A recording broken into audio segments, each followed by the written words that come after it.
ยืนก็ยังไรเสาแป้งเอาสิมองนี่มนมองตอนหน้า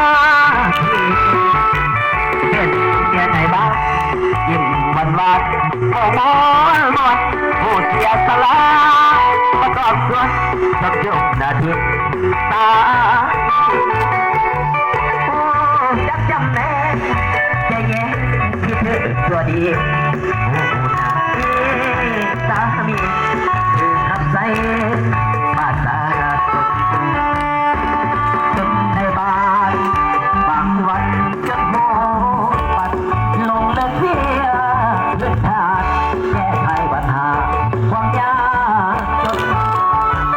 ติดตามคดีเลยกีฬาขโมยโจรประชาชนต้องสู้อดทนไปตามหน้าที่เป็นเมียนายบ้านสักวันต้องเข้าใจเอากันก่อนมาสุ่มใหญ่เกินไปจนเจ็บหลอดหน้าที่อย่าไปใจน้อยว่าหัวลอยไปแนวบอดีหัดใหญ่หัดน้อยไม่เคยดีหัวทำหน้าที่ไม่เคยน้องใจเอาเกี้ยวในบัดเดียว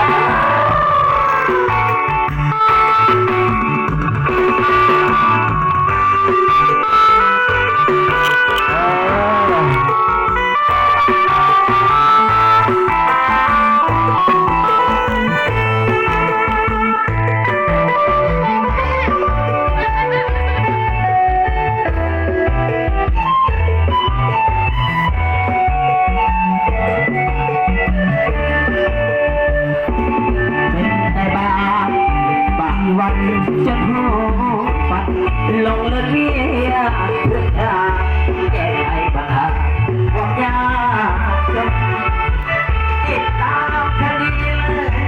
ที่ลาขโมยโจรแต่ประชาชนต้องสู้คนทุกข์ตามหน้าที่เก็บแค่ได้บ้างจบวันจบเข้าใจบอกกันก่อนสุ่มใหญ่เกินไว้จนเจ็บหลับหน้าอย่าไปใจน้อยว่าหัวลอยไปแล้วบอดีหักใจละน้อยก็เคยมีหัวทำหน้าที่บอกเคยน้องใจ